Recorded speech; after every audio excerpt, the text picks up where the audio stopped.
Ladies and gentlemen, the ceremony just began 2 minutes ago. Ladies and gentlemen, welcome to Operation Embryo Stage, Antelope Island, 30-year remembrance and rededication ceremony, honoring the extraordinary Special Operations Rangers and Airmen that gave their lives in courageous service to our nation. I'm Mike Hall. I was the acting senior enlisted leader of the 1st Ranger Battalion during the operation. Please forgive any mispronunciations and stumbles and anyone that we failed to recognize.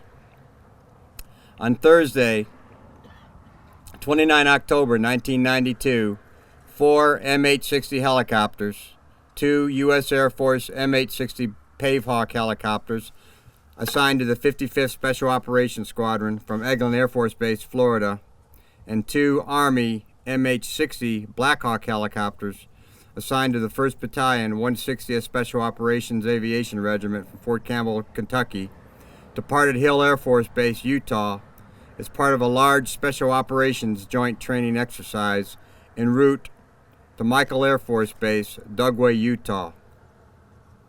The mission was to provide tactical insertion of Rangers from the 1st Battalion, 75th Ranger Regiment, Hunter Army Airfield, Georgia, and operators from the 24th Special Tactics Squadron, Pope Air Force Base, Fayetteville, North Carolina, into the target area to control a follow-on parachute insertion of forces from the 1st Ranger Battalion and the 24th Special Tactics Squadron.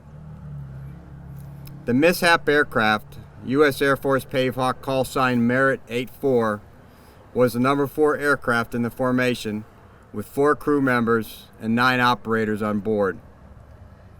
Flying under rainy conditions, the formation was en route to Dugway for the insertion. 7 minutes after departing from Hill Air Force Base, Merit 84 impacted the Great Salt Lake just 300 meters north from where we're standing today. 3 crew members and all 9 of the operators were killed instantly. The only survivor was U.S. Air Force pilot Major Stephen Leshane from Eglin Air Force Base. He was rescued by 3 U.S. Army Rangers who were on board one of the helicopters in the formation. After the accident, they were dropped off on Antelope Island, where they started coordinating the initial rescue efforts. Chief Warrant Officer William Doc Donovan, Sergeant First Class Arthur McCann III, and Sergeant First Class Kenneth Turner. These men pulled a small rescue aircraft off their helicopter and paddled over a kilometer in choppy waters through a storm of rain and sleet, with flames burning in the water all around them. Fighting exhaustion, hypothermia, and the real risk of drowning in the freezing water, they continued efforts to rescue survivors, for which they were awarded the Soldier's Medal for heroism. In total, there were over 100 people who participated in rescue and recovery operations from 11 military and civilian organizations. The last body of the 12 service members killed was recovered 14 hours after the crash. Their willingness to risk their own lives in order to bring everyone home to their families deserves the highest recognition for their bravery and heroism. Command Sergeant Major Retired Art McCann is here today. Sergeant Major, would you please stand to be recognized?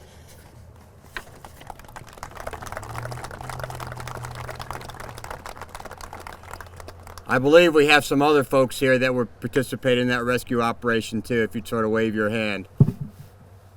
Thank you.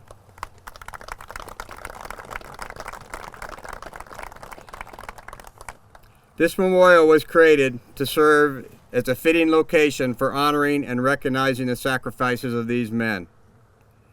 The driving force being the late Frank Meshach, father of fallen Army Ranger Blaine Meshach. The elements took its toll on the memorial over the last 30 years, and through the lead efforts of the Combat Controller Foundation, a total restoration will be unveiled today. We'd like to thank and recognize Susan from Precious Stones Monument Restoration for the great work you're about to see. Susan, are you here? Didn't make it. The restoration included the stripping of all the fallen personnel plates on the ground and re-inking all the seals and protectorants. All logos and monuments stripped and re-inked and enhanced with seal and protectorate. All the fallen personnel's 5x7 colored picture plates have been reset in the stone. Additionally, flush-mounted receptacles have been placed on the ground along the walkway in order to accommodate memorial flowers and flags. I got out here yesterday to get the lay of the land, and you look at this place now, and it looks like it's brand new. I think Frank would be very, very happy. We extend a very special and heartfelt welcome to the families of the fallen and the veterans and friends here today. This ceremony is being video recorded and will be available online through the Combat Controller Foundation. Singing our national anthem today will be 26-year U.S. Air Force veteran Jim Tyson. The color guard was provided by the Hill Air Force Base Honor Guard.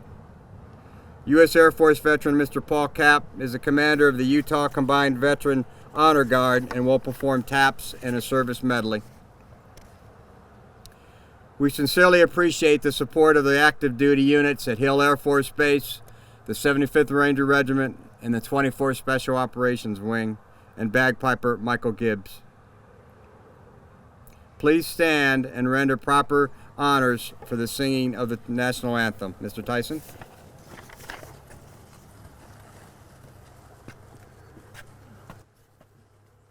Oh, say, can you see by the dawn's early light what so proudly we hailed at the twilight's last gleaming, whose broad stripes and bright stars through the perilous fight o'er the ramparts we watched were so gallantly streaming, and the rocket's red glare, the bombs bursting in air, gave proof through the night that our flag was still there. Oh, say, does that star-spangled banner yet wave o'er the land of the free and the home of the brave?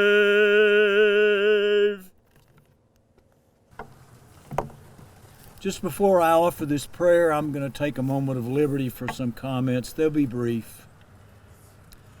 It is nothing less than the solemn observance of the 30th anniversary of the Operation Embryo Stage tragedy that's caused us to make the journey to Antelope Island today on this October day. By doing so, we've agreed to turn aside from festivity in favor of fellowship of a much more sober sort. So to focus our thoughts today, I'd like to borrow from the words of another Ranger chaplain, a much younger version of the man that I am today, who sought to express the inexpressible in a tribute worthy of the fallen. What manner of men were these? I will tell you what they were not. They were not supermen. They were not members of a super race. They were not perfect. They wore no halos. They were not bereft of fear. They performed no miracles, and while they waded through and flew over much of it, they never walked on water. Who were these men? They were husbands, they were fathers, they were sons, they were brothers, they were friends, and to some they were the whole world. But they were men of ordinary flesh and bone, but they were men of extraordinary heart, of extraordinary grit, of extraordinary courage, of extraordinary determination, who had made extraordinary commitments. They were men who answered a call in the name of freedom, liberty, and justice, They were valorous men who rallied to a call to embrace discipline, a call to set the example for others to follow. These were men who stood shoulder to shoulder as modern-day Spartans, gallant before every foe, and together with their brothers, they caused the earth to shake. Would you pray with me? Almighty and ever-living God, who makes the nations to rise and fall, and who is the Lord over life and death, on this sacred spot we remember with highest esteem, devoted respect, and yet wounded hearts, the men who fell here on a dark and forbidding night 30 years ago. Lord, today, unchanged by 3 decades, they remain to us frozen in time, forever young and full of vibrant life. Our memories of them, of their noble spirits, of their unquestionable dedication, of their quest for honor, remain for us an enduring wellspring of inspiration. Today, refresh our hearts and renew in us an understanding that these men who died in the service of this American Republic will not, cannot, must not fade away, and that time will neither dim nor tarnish the glory of their deeds nor the sting of their loss. With bittersweet tears of thanksgiving, we purpose to rededicate this memorial monument to the noblest purposes of freedom and in memory of the brave and tenacious spirits of the men who sacrificed it has caused it to stand here. May their legacy, together with this memorial monument of mortar and steel, stand in mute testimony to their gallant souls who served and who suffered loss to keep us free. Lead us to embrace fully the legacy of valor, duty, and sacrifice of these quiet heroes who have caused our flag to fly high and with honor. Compel us and empower us to take up the light of liberty for which they gave all, so that on our watch it remains undimmed. This is our fervent hope, and therefore it is for this we pray. Amen.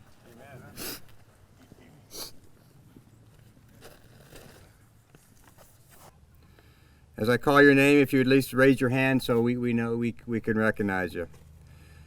The family of Colonel Kenneth Stouse, his widow Kathy Stouse Smith, and her husband Dan Smith. The family of Specialist Jeremy Bird, Jeremy's father Byron, and Susan, his stepmom, as well as Jeremy's sister Heather.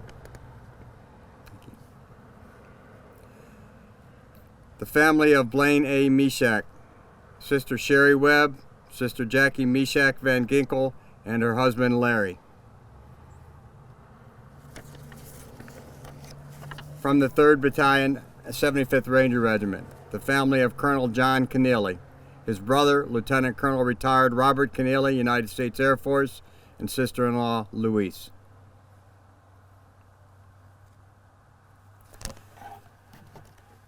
From the 55th Special Operations Squadron, the family of Lieutenant Colonel Ronald E. Pisciuto, his wife Syl, accompanied by Colonel retired Warren Miller, daughter Becca, and friend of the family Melissa Randall, his brother John, and his fiancée Carolyn Dawson.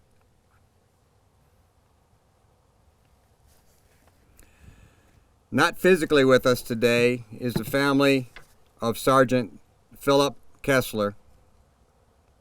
His mother, Miss Katie Arrington, wrote a note to Colonel Shelley Wadsworth, which I'd like to read part of it to you. Shelley, it is with deep regret that the Kessler and Arrington families will not be in attendance for the 30th Remembrance Ceremony in Antelope Island. I am very humbled to know that after 30 years this kind of ceremony would be taking place. We really wanted to be there. As you have to know by now, Hurricane Ian caused vast destruction on the west coast of Florida. It hit us as a Category 4 with water surge in many places as high as 10 to 12 feet.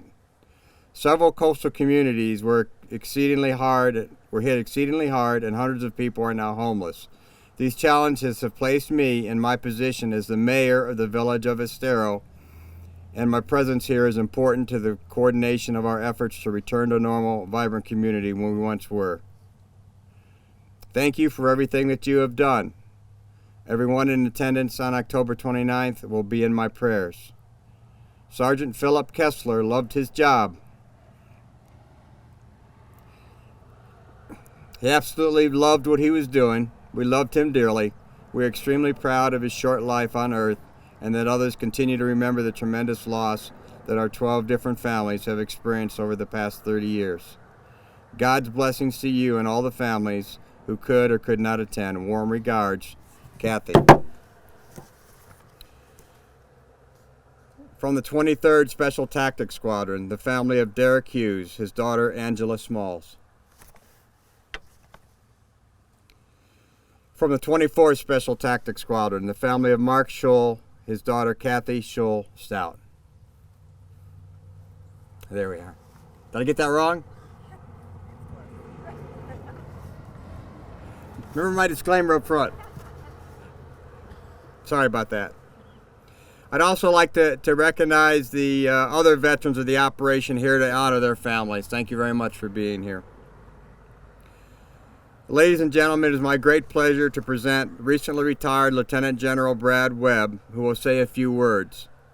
In typical quiet professional humility, he asked me not to read a long intro as he wanted the emphasis on the fallen heroes and their families.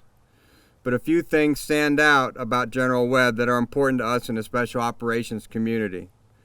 The majority of his over 40 years of service was spent in Special Operations. A U.S. Air Force Academy graduate, he's a command pilot with 33,700 flying hours, including 117 combat hours in Afghanistan, Iraq, and Bosnia. He was a flight commander in the 352nd Special Operations Group, commander of the 20th Special Operations Squadron, commander, 352nd Special Operations Group and the Joint Special Operations Air Component, commander, Special Operations Command Europe, commander, Task Force Alpha, Joint Task Force Lebanon, commander, 1st Special Operations Wing, commander, Joint Special Operations Air Component, Special Operations Command Central, Joint Base Balad, Iraq. Assistant Commanding General, Joint Special Operations Command, Fort Bragg, North Carolina. Commander, Special Operations Command Europe. Commander, NATO Special Operations. Commander, Air Force Special Operations Command. You can read more about Lieutenant General Webb online, but what we have here is a man who's dedicated his life to leading and serving others. General Webb, sir. Thanks, Sergeant Major, for the brief introduction. All that may be mildly interesting, but suffice to say, the night of 29 October 1992, that commander list that you just heard was a captain flying helicopters up here in Utah. And I can attest to you that, in fact, it was a very dark, very foggy, very rainy and snowy, depending on where you were flying that night right here in the Great Salt Lake Valley. Special Operations Forces were at the culminating phase of a multi-week, critically important exercise rife with national security implications. Soldiers, sailors, and airmen gathered here that night were deeply committed to the execution of an extremely vast and complex special operation, demonstrating our expertise to senior government officials. We failed. Special Operations Forces train. We train hard and we train realistically. Many times these means events are dangerous, and it necessitates that we manage risk almost literally with an electron microscope. We failed to do that. And as a result, just yards offshore from here, our forces suffered a tragic accident in which 12 special operators perished and one was left seriously wounded. This wasn't the first important exercise or training event Joint SOF had conducted. Far from it. But it was nonetheless very important. If you will, let's just dial back the clock just a bit from that date to 6 years earlier. President Reagan had signed in October of 1986 the Goldwater-Nichols Department of Defense Reorganization Act. A big part of the reason that President Reagan signed this act was to get after our government's attempt to tackle the unhealthy inter-service rivalry which had emerged from the Vietnam War and had contributed to failures such as Desert One. Joint Special Operations had come a long way by 1992, even if in reality it was only 6 years distant. Still, the Joint Special Operations Force was relatively nascent. We were definitely a work in progress. We were not, in hindsight for sure, the finely honed dagger of a joint force that we envisioned ourselves to be. We were still gelling. Yet Joint SOF had executed successful missions in Panama and Desert Storm, but we had done so in a segmented manner and not being fully integrated. The segmented approach applied to all SOF components, ground, sea, and air, and we knew we had to grow past this. Part of the objectives for the mission that night included generating steps towards better integration of this whole joint force. Nonetheless, we failed. So as a result of this tragedy, our whole SOF community knew we had to dig deep. As we assessed our shortcomings, we absolutely knew we had to revamp our approach in many areas, such as operational risk management. We actually needed to quantify where the safety risk was and how to minimize that and still accomplish the mission. Flying policies, procedures, and guidance consistent across all the services. Yes, believe it or not, even in 1992, we had different policies on how to fly between the Army and the Air Force. We needed to look better at seamlessly pairing our strengths for mission accomplishment, taking the right organizations and applying them against the right tool set. And decision-making during mission execution. We simply had to ensure that this type of event never happens again. Yes, there were also restrictions, namely flight formation restrictions, painfully dictating how we would operate for the next several months. And actually, this soul-searching process went on literally for years in our respective communities. While, of course, simultaneously, several organizations and many of you, family members here, just 2 years later, in August of 1994, had taken efforts to properly memorialize this occurrence.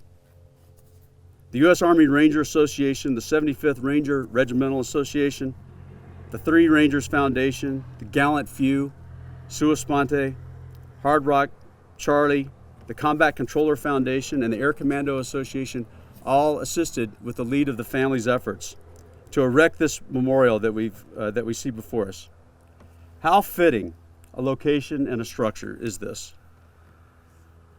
This monument appropriately memorializes these patriots, and the restoration symbolizes perfectly the commitment you all have to their memory.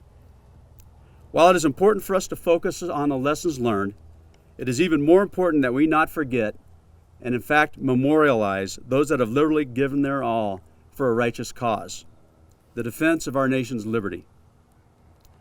This was the solemn purpose of every one of our special operators that night, and certainly the members of and on Merit 84. And again, from the 55th Special Operations Squadron, Lieutenant Colonel Randy Picciotto, Sergeant Philip Kessler, Staff Sergeant Stephen W. Kelly.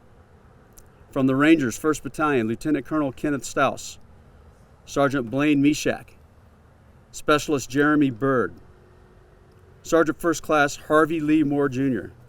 From 3rd Battalion, Lieutenant Colonel John Thomas Keneally. From the Combat Controllers 23rd Special Tactics Squadron, Senior Airman Derek C. Hughes. From 24th Special Tactics Squadron, Sergeant Mark G. Lee, Captain Mike Nazionale, Tech Sergeant Mark Scholl. So what is the legacy of this mission for SOF, respective of this accident? You all know that SOF has since been in a dogged pursuit of terrorism across the globe, before 9/11 and certainly after. SOF captured Saddam Hussein. SOF finished Osama bin Laden. And certainly SOF has finished countless ISIS and Al-Qaeda leaders and members, as we know. And yes, SOF has conducted countless other missions that aren't particularly public knowledge.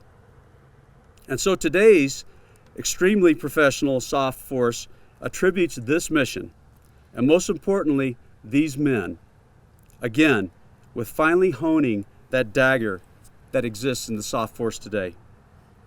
Today, SOF force is just as needed and relevant in facing the threat of state actors like China and Russia as it has been the last few decades in the global war on terror. Our preparation for future challenges is unrelenting. However, we do so much more fully cognizant of the importance of seamless, fully integrated joint SOF operations than we did 30 years ago. It is for this reason that we can never forget the sacrifices of these brave men. This type of tragedy will never happen again. And again, it is why I salute the efforts of those of you that keep these operators' memory alive and in such a fitting manner. In a letter to the Meshach family in 1993 regarding the then planned memorial, Chairman of the Joint Chiefs of Staff, General Colin Powell, wrote, "This memorial is a wonderful tribute and stands as a reminder of the hardships endured and courage displayed by the young men and women of our armed forces who serve in the name of freedom." These are powerful and obviously appropriate words from a powerful and respected leader. Ladies and gentlemen, thank you for being here today, and thank you for honoring our fallen. Any place, anytime, anywhere. First there, that others may live.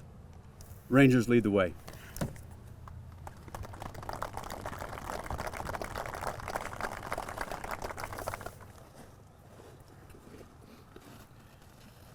Please stand to honor the fallen.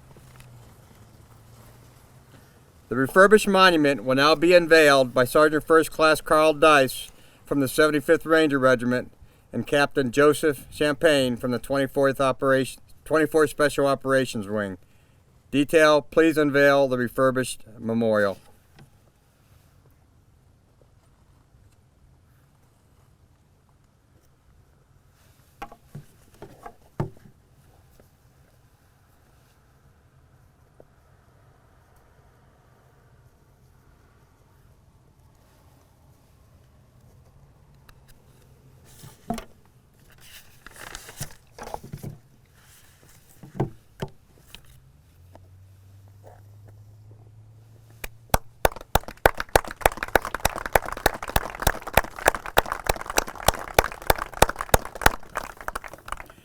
We honor and remember our fallen heroes. Chaplain Bradley Kettleman from the 75th Ranger Regiment, the chaplain, will read the names of the fallen.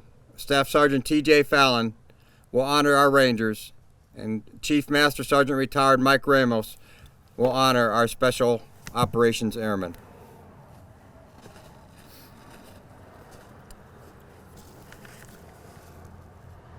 The fallen heroes from the 1st Battalion, 75th Ranger Regiment. Specialist 4th Class, Jeremy Byron Bird.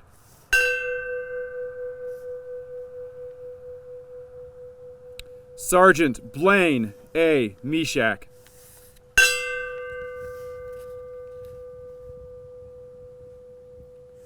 Sergeant 1st Class, Harvey Lee Moore, Jr.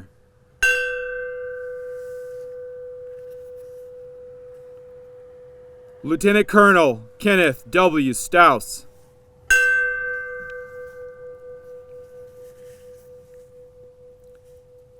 The fallen hero from the 3rd Battalion, 75th Ranger Regiment, Colonel John Thomas Keneally.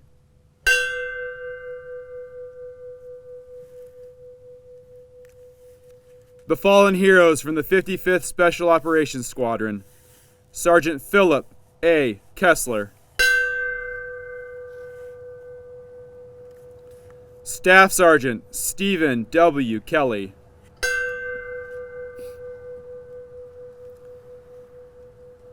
Lieutenant Colonel Roland E. Peixoto, Jr.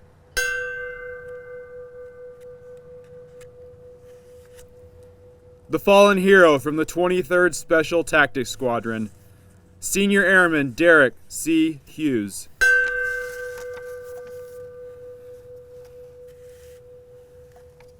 The fallen heroes from the 24th Special Tactics Squadron: Sergeant Mark G. Lee.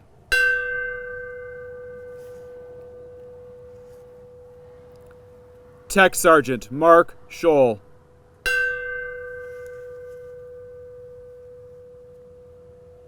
Captain Michael Nazionale.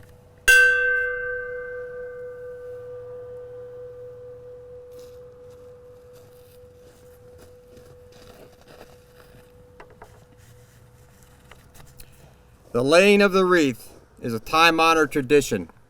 In ancient societies of Egyptians, Chinese, and Hebrews, the evergreens of the wreath were symbols of continuance of life, and the shape of the wreath is a circle as a symbol of immortality. Captain Joseph Champagne and Sergeant First Class Dice will now place the wreath at the memorial.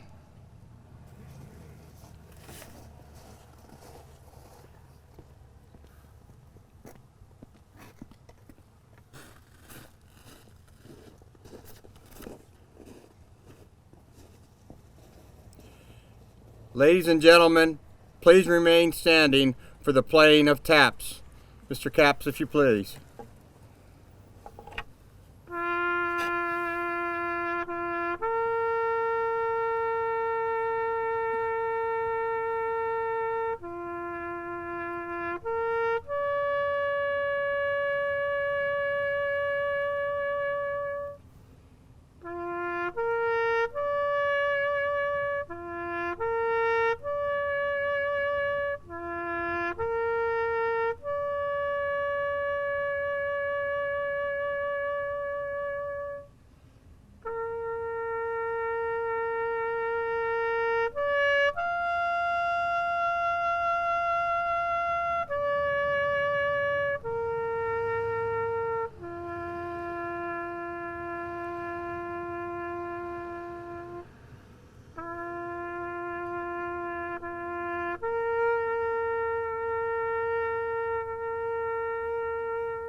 Ladies and gentlemen, please join us in a moment of silence in honor of all the fallen Special Operations Rangers and Airmen, and for all those who have fallen in service to our nation.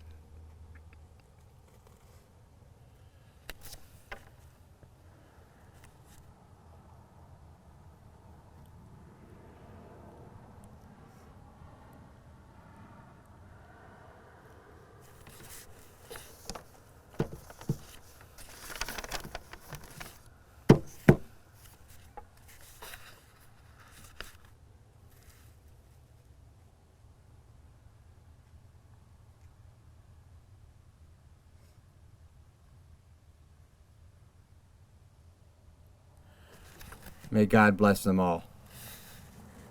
Mr. Gibbs.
Remember the wisdom you have learned and be courageous.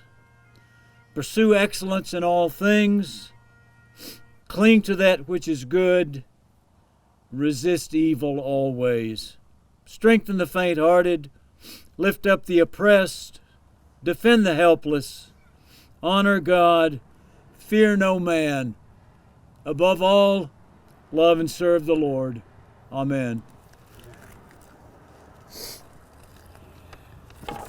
Ladies and gentlemen, we are honored that you could join us today for this most important gathering and remembrance. May this memorial and gathering be a symbol that we never forget. Please reserve and respect the first few minutes as we conclude for the families of the fallen to have time at memorial, and we'd also like to get a picture if that's all right with you all. Refreshments and a special informal remembrance will be conducted here at the memorial by the refreshment stand by legendary controller veteran Jeff Hiscock. So gather around there as we finish. Thank you to so many that helped put this together, represented by John Glowicki, Elsa Trojan, Dave Guernsey, Brad Lentz, Gina Cabrero of the Combat Controller Foundation, Steve Berry, Colonel Shelley Woodworth and the Air Commando Association, Carl Monger of Gallant Few, First Lieutenant Victor Reyes of the 24th Special Operations Wing, Jeff Hitchcock, Jeff Wright and the U.S. Army Ranger Association, Mike Hall and the Three Rangers Foundation, Art Attaway and the 75th Regiment Association, Sheila Dudley of the Suis Sponte Foundation, Duke Durkin and the Hard Rock Charlie Foundation, Ranger Buddy Mike McKinney. Mr. Capt, would you play our service songs, please?